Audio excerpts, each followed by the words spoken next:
there's two reasons that I do it. One is because I'm a bivocational church planter, and this is how I make a living.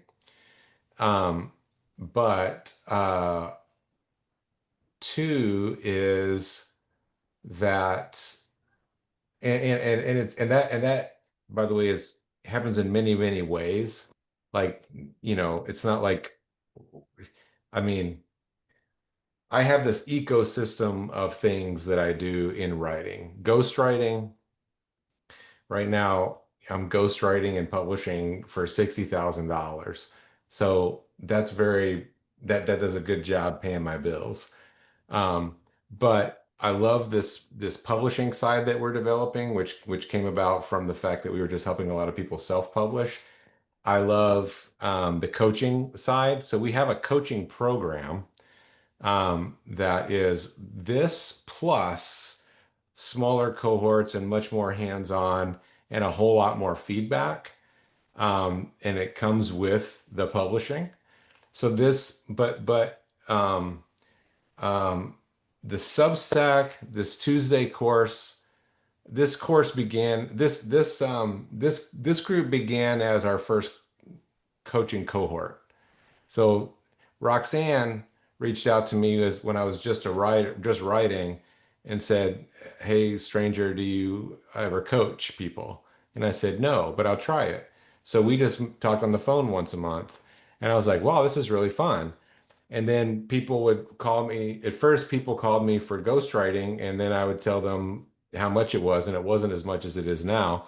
And then I would say, however, for a tenth of that, we could, I could coach you. And so then a very small number of people, we started out as in this little group, and we did 12 weeks going through like my whole system. And then, I think it was a year. I think we actually set it up as a year, like we do now, but all the material actually gets out in 12 weeks. And then it was like, well, we don't want to stop meeting together, so let's keep doing it. And then we started another cohort, and then Angie started leading the cohorts. And that was for people that took the course. And then most of them then were like, hey, can we publish? And some of you were publishing with already. And so it feels like this ecosystem. And then at some point I realized, oh, this isn't just to pay for my calling as a church planter. This actually is my calling, and my calling is truth and the spreading of truth. And there is no way that I can personally touch and reach as many people planting one church at a time, which I will always do because I mean, I will never not, I don't think I will never not be planting a church, speaking of a non-concise way to make a sentence. But how many people could we reach if everybody that comes into our ecosystem learns how to effectively spread the gospel or some element of of biblical truth? I can't even calculate it. And so there's just no turning back at this point.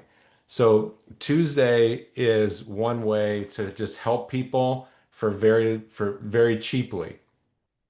Because the Kingdom Author Accelerator now is like $20,000. So it's like to do the program and the publishing and all that stuff together is still very expensive. And I know that not everybody can do that, but I know that we can be helpful just by coming here. So so I want to be able to help everybody, but I know some people are going to want, white glove, you know, really just take us through it, and other people are going to want me to just do it for them.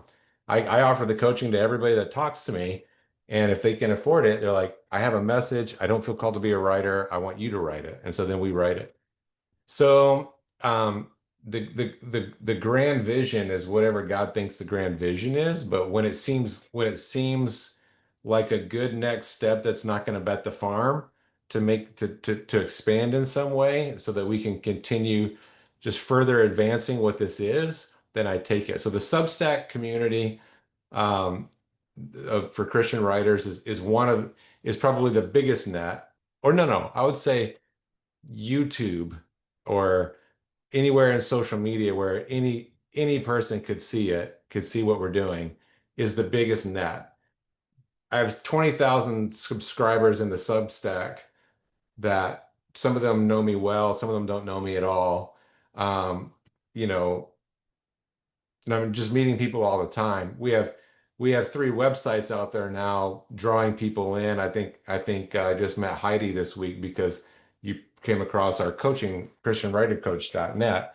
So this just this big ecosystem of things just pulling who's called to do this with us? Who are we called to help? And and for me, there's really no pressure in that because God has been blessing it in spite of me since the day my son was like, "Well, Dad, I'm 14. I don't know how to write about Christian marriage, but you should try this writing on Fiverr." I mean, I just love the fact that, most of the time you hear about, hey, sit down, pray, get a vision for your life, and then figure out your 5-year plan and then go get it. That never happens to me. Every time I try to do that, God is like, yeah, that's not what we're doing. Let me show you what we're doing, and it's going to be very surprising. So Kelly, this feels like to me, I, one more thing I would add to this is I don't believe that doing church is just doing church. I think when we have a chance to do church outside the church in some sort of an affinity group like this, then this is us being the church and it's part of what we're all called to do. It's definitely part of what I'm called to do. Well, my philosophy of business is that you can give away everything generous and for free. And occasionally one or two people will come along and pay for the implementation, and that'll keep the bills paid. That's really my philosophy. So God has not failed me yet on that. And that's the way I intend to operate. And if it comes to a point where it doesn't work, I'll just quit or keep doing it, whatever. But it has to be fun. It has to be for me. It cannot feel like work. The minute something starts to feel like work, I gotta quit doing it. I just can't do it.